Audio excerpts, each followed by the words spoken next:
Market Mantra. Market Mantra. Market Mantra. Market Mantra. Market Mantra.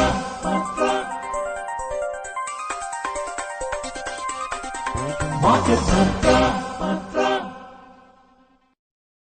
Welcome to Market Mantra, the program in which we give you a complete update on the economic, business and stock market news of the day. I'm Arjun Chaudhary and with me is my co-anchor Ambrish Saxena. नमस्कार। आर्थिक खबरों के कार्यक्रम market मंत्र के ताजा अंक में आपका स्वागत है। आधे घंटे के इस कार्यक्रम में हम हमेशा की तरह देश और दुनिया की चुनी हुई आर्थिक, कारोबारी और शेयर बाजार से जुड़ी खबरें लेकर हाजिर हैं। हमारे साथ खबरों पर चर्चा के लिए स्टूडियो में आमंत्रित हैं वरिष्ठ आर्थिक विश्लेषक दीप शिखा सिकरवाल। दीप शिखा जी नमस्कार, कार्यक्रम में आपका स्वागत है। नमस्कार अमरीश जी। और अब अंग्रेजी में हेडलाइंस लेके मौजूद हैं मेरे सहयोगी Arjun Chaudhary. Prime Minister Narendra Modi will address a quarterly economic conclave tomorrow in New Delhi. Domestic benchmark indices continue their downward trend for the fourth consecutive session. Sensex tanks over 1,700 points. Nifty settles below 25,300. And crude oil prices spike amid supply disruption fears. Brent crude is trading at $74.90 per barrel. प्रधानमंत्री नरेंद्र मोदी कल शाम राजधानी में Kautilya economic conclave को संबोधित करेंगे। घरेलू share बाजारों में आज लगातार चौथे दिन भी गिरावट का दौर जारी रहा। सेंसेक्स में 1,700 अंकों की गिरावट दर्ज की गई। निफ्टी 25,300 अंकों पर बंद हुआ और कच्चे तेल के मूल्यों में आपूर्ति व्यवधान की आशंका के बीच तेजी दिखाई दी। ब्रेंट क्रूड का मूल्य $74.90 प्रति बैरल दर्ज किया गया।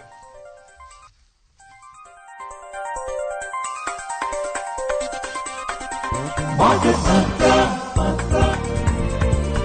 Market Mantra. Market Mantra. Market Mantra. Market Mantra. और आज की पहली खबर, प्रधानमंत्री नरेंद्र मोदी कल शाम नई दिल्ली में कौटिल्य इकोनॉमिक कॉन्क्लेव को संबोधित करेंगे। इस कॉन्क्लेव का तीसरा संस्करण कल से 6 अक्टूबर तक आयोजित किया जाएगा। इस वर्ष का सम्मेलन हरित परिवर्तन के लिए वित्त पोषण, भू आर्थिक विखंडन और विकास के लिए अनुमान और लचीलापन बनाए रखने के लिए नीतिगत कार्रवाई के सिद्धांतों जैसे विषयों पर केंद्रित होगा। कौटिल्य इकोनॉमिक कॉन्क्लेव का आयोजन वित्त मंत्रालय के साथ साझेदारी में इंस्टीट्यूट ऑफ इकोनॉमिक ग्रोथ द्वारा किया जा रहा है। और चलते हैं शेयर बाजारों का हाल जान लेते हैं। घरेलू शेयर बाजारों में चौतरफा भारी बिकवाली के बीच आज गिरावट का रुख चौथे दिन भी जारी रहा। बाजारों में 2 महीने की सबसे बड़ी गिरावट दर्ज की गई। दुनिया के बाजारों में कमजोरी और पश्चिम एशिया में बढ़ते तनाव के चलते ऐसा हुआ। बंबई शेयर बाजार का सेंसेक्स 1,769 अंकों की गिरावट के साथ 82,497 अंकों पर बंद हुआ, जबकि निफ्टी 546 अंक लुढ़ककर 25,250 अंकों पर आ गया। प्रत्येक सूचकांक में 2.1% से अधिक की गिरावट दर्ज की गई। नेशनल स्टॉक एक्सचेंज में 102 कंपनियों ने 52 सप्ताह का सर्वश्रेष्ठ प्रदर्शन किया, जबकि 65 कंपनियों ने 52 सप्ताह के न्यूनतम स्तर को छुआ। बंबई शेयर बाजार के व्यापक बाजार में भी गिरावट दिखाई दी। मिड कैप सूचकांक 2.2% और स्मॉल कैप सूचकांक 1.8% गिरा। सेंसेक्स सूचकांक की 30 में से 29 कंपनियों ने गिरावट दर्ज की। Domestic benchmark indices, Sensex and Nifty continued the downward trend for the fourth consecutive session following massive selling across all sectors. The markets witnessed the biggest fall in 2 months, impacted largely by weak global sentiment amid escalating conflict in West Asia. At close, Sensex tanked 1,769 points to close at 82,497, while Nifty tumbled 546 points to settle at 25,250. Both the stock market indices slipped over 2.1% each. In the National Stock Exchange, 102 companies hit their 52-week high, 65 hit their 52-week low. The broader market at the Bombay Stock Exchange also ended in negative territory. The mid-cap index was 2.2% down and the small-cap index lost 1.8%. In the Sensex pack of 30 companies, 29 out of 30 ended in the negative territory. The top laggards were Larsen & Toubro, Axis Bank and Tata Motors, which slumped by over 4%. Reliance as well as Maruti declined over 3.9% each, and Asian Paints fell by 3.8%. Conversely, the only gainer today was JSW Steel, which gained more than 1%. In sectoral indices at the Bombay Stock Exchange, all 20 sectors logged losses. The top laggards were Realty, which plummeted by nearly 4.5%. Capital goods fell more than 3%, and auto shed nearly 3%. The overall market breadth at the BSE was negative, as out of 4,076 companies, shares of 1,107 advanced, 2,881 declined, and 88 remained unchanged. और विदेशी मुद्रा बाजार में आज रुपया 14 पैसे कमजोर हुआ। $1 की कीमत 83 रुपए 96 पैसे दर्ज की गई।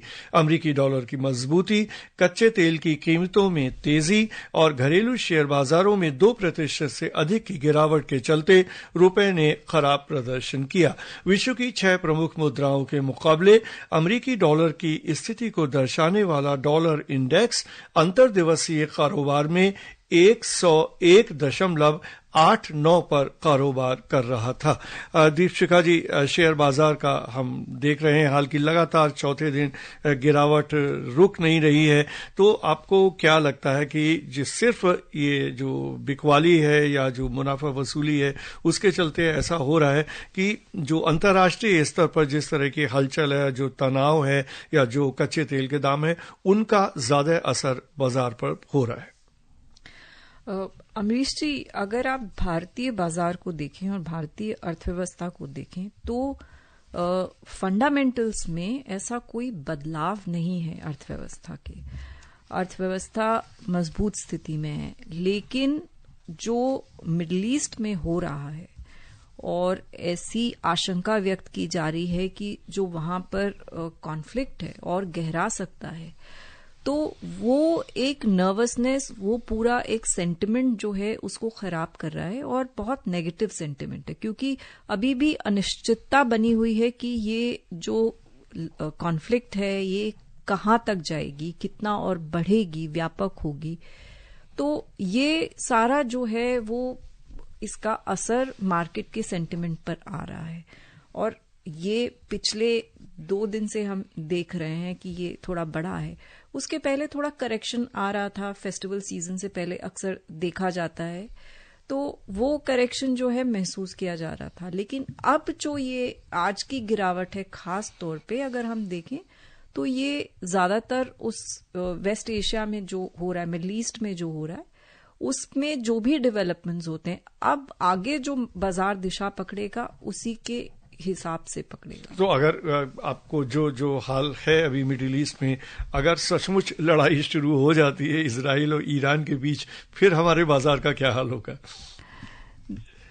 देखिए, बहुत सारी अनिश्चितताएं। अगर वो जैसे कहते हैं कि you should never catch the falling nights, तो जाहिर सी बात है, एंट्री जो हम पहले बात करते थे कि अगर एंट्री लेवल मिल रहा है, थोड़ा करेक्शन आया है तो आप कर लीजिए एंट्री, लेकिन इस समय बाजार में घुसने का कोई मतलब नहीं है। अगर हम देखें, बाजार जो है वैल्यूएशन के टर्म्स में काफी ऊपर पहुंच गया था, तो बहुत सारे लोग जो हैं वो प्रॉफिट पर ही बैठे हुए हैं। तो अभी थोड़ा सा देखें क्या रुख लेती है ये लड़ाई और उसका क्या असर होता है बाजार पर, क्या व्यापक होती है या लिमिटेड रहती है उस रीजन में। तो ये सारे जो फैक्टर्स हैं ये प्ले अप करेंगे। Deepshika, speaking about valuation and profit booking, we saw FIIs being the net sellers in the market today to the tune of more than 15,000 crore rupees, and we saw covering by DIIs.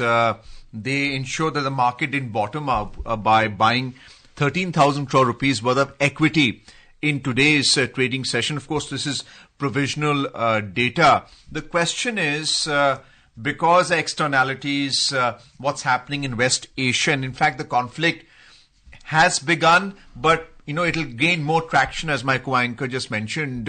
What is the duration of that, and what's the likely impact? Is it 36 hours? Is it more than that, because there are calls for ceasefire? How long will this continue? The US markets appear to be relatively unaffected, but the Asian markets are badly affected. Arjun, we don't really know as to, what form this crisis is going to take. There has been an escalation and there is no denying in that. There will be some retaliation from Israel. There is no denying in that. They've been vocal about it. And after that, what form it takes is very, very uncertain. And I think that is the uncertainty which is playing out on the sentiments in the region particularly. And it's more on this side because I guess it is also driven by what will happen to the crude, what will happen, because the region is quite closer to where the conflict is. So obviously there's going to be much more impact. Because already we've seen, what happened in Red Sea in terms of, shipping premia and other issues.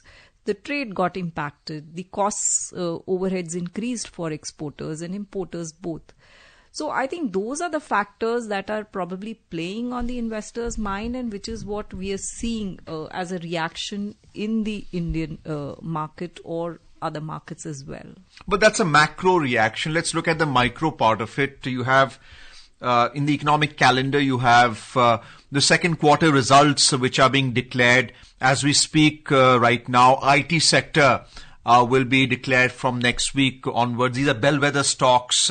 Then you have the F&O curbs by SEBI just to bring down speculative trading in futures and options. And then you have a bullish IPO market which is likely to take a hit because of what's happening right now. So I'm sure the small investor, whoever is looking for allocations, would be looking at expert advice, what to do in the short term. How is the market going to behave? Because volatility right now has gone up by 10%, even though it is still 13, it's below the 20 mark. What is your advice to the small investors? So like I said, you don't catch falling knives. But the thing is, for small investors, I think you need to find safer bets. Banks are giving you good returns in terms of interest rates on fixed deposits. So if you have cash, it may not be a very good time to, make an entry into the market, because we don't know what direction the market is going to take. So it's better to sit tight. But I am also not saying that it may be a time to sell out totally, because it's the conflict there. It's still to sort of, we still have to see how it is shaping up, because obviously the other players would also, start having some role to play there in terms of there will be calls for ceasefire, there will be call for peace, and so on and so forth. So I think it's right now it's a wait and watch. Falling knives. What about the central bank? How do you see them recalibrating the repo rate on the 9th of October? So it's all coming quite close to what's happening right now geopolitically. The repo rate is 6.5%. Do you see a cut in the repo rate, which will have an impact on rate-sensitive stocks like realty and banking and auto? Because the CPI for August, the inflation data is 3.65%. So how is the central bank going to take care of this? Because, they are looking at liquidity in the market as well, while at the same time ensure savings in the bank account. So you also have to see right now in terms of, we saw some seasonal element in terms of, vegetable prices, vegetable inflation. those are also things that the Reserve Bank is keeping close tabs on. The other thing I think which has sort of which could skew up the data is the rising crude prices because of the conflict. So it would be, I think RBI also would be taking a very cautious call depending on how the conflict sort of shapes. Because if the crude prices rise below the comfort levels or whatever the internal target numbers are, it would be a difficult call to start cutting right now. Dipshikha ji, हम अगर रुपए की बात करें, बहुत ही ज्यादा गिरावट आज दर्ज की गई, 14 पैसे कमजोर हुआ रुपया, तो कौन से ऐसे खास कारण हैं कि जो इतना स्टीप हमें फॉल दिखाई दिया? अगर रुपए की बात करें तो दरअसल रुपए में जो गिरावट है वो गिरावट को ना देखते हुए हम ये देखें कि डॉलर में बहुत बढ़त हुई है। तो जो सारी मुद्राएं हैं, सारी करेंसीज हैं, उन सब में गिरावट दर्ज की जा रही है, क्योंकि होता क्या है कि जब कोई क्राइसिस होती है, कोई ऐसा बड़ा कॉन्फ्लिक्ट होता है, तो डॉलर को एक सेफ हेवन करेंसी माना जाता है। तो पैसा जो है, इन निवेशक जो है उसकी तरफ ही जाते हैं, जिसकी वजह से डॉलर काफी अप्रिशिएट हुआ है और उसका असर आपको दिख रहा है रुपए पर। You have the Honorable Prime Minister's Economic Conclave, the Kautilya Economic Conclave tomorrow evening. So you spoke about the macro effects by the externalities. How do you see gross domestic product and productivity in the country being discussed tomorrow at the meeting? I think the Kautilya Economic Conclave tomorrow, PM Finance Minister Nirmala Sitharaman, they all are addressing his External Affairs Minister Jaishankar also has a session there on the 6th. I think the whole idea of the conflict and what the policy makers are trying to, would possibly be alluding to is, the India growth story. There are a lot of foreign dignitaries in terms of economists from all over the world who are coming. And also to get their inputs on what India should do going ahead as it eyes, the 2047 goal of becoming a developed country. What kind of policy interventions should it need to take? And also, in terms of the changes, there is climate challenge which is there staring at us and also the world, how to finance this green transition. And in terms of geopolitics, how to sort of navigate geopolitics. So I think inputs would be sought from experts in these very areas on how should India navigate, and also to tell them how the India story, and India happens to be shining bright in terms of growth numbers globally. And all the estimates by international agencies point at 7%. So I think that is a story which would probably be told there.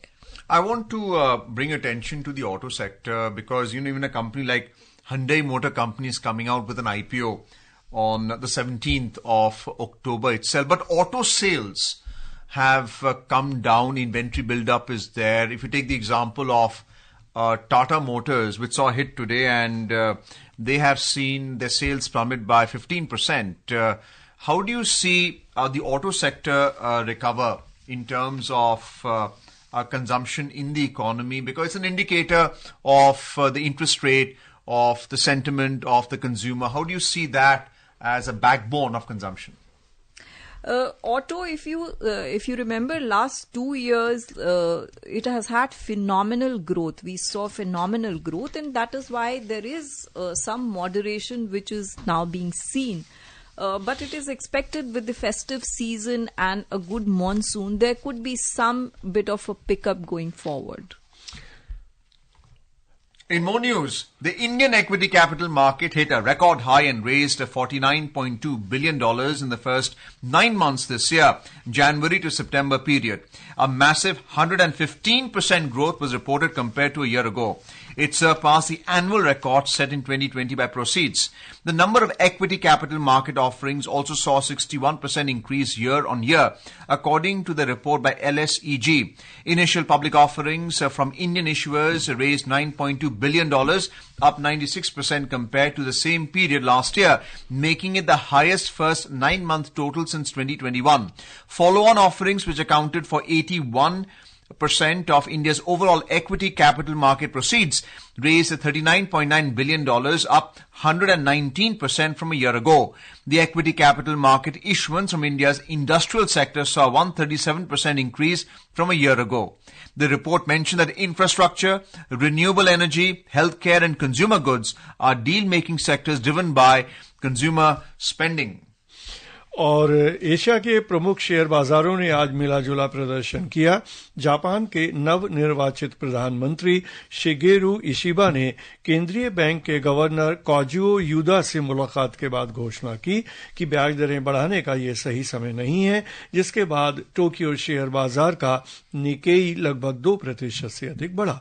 हालांकि Hong Kong share बाजार का Hang Seng index लगभग 1.5% गिरा। Singapore के straits times index में भी 0.2% की गिरावट दर्ज की गई। इस बीच चीन और दक्षिण कोरिया में बाजार आज अवकाश के चलते बंद रहे। यूरोप के प्रमुख शेयर बाजारों में भी मिला जुला रुख दिखाई दिया। लंदन के फुट्सी में लगभग 0.5% की बढ़त देखी गई, जबकि फ्रांस का कैक 0.5% से अधिक की गिरावट के साथ कारोबार कर रहा था।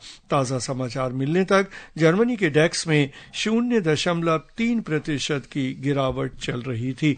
दीपशिखा जी, अगर हम एशिया के बाजारों का हाल देखें और खासतौर से जापान में जो प्रधानमंत्री नए आए हैं और नई नीतियों की उम्मीद है, जैसा कि उन्होंने घोषणा भी की है, इसका असर आपको जापान की अर्थव्यवस्था पर और जो एशिया के अन्य देश हैं वहां की अर्थव्यवस्था और वहां के बाजारों पर किस तरह का दिखाई देता है?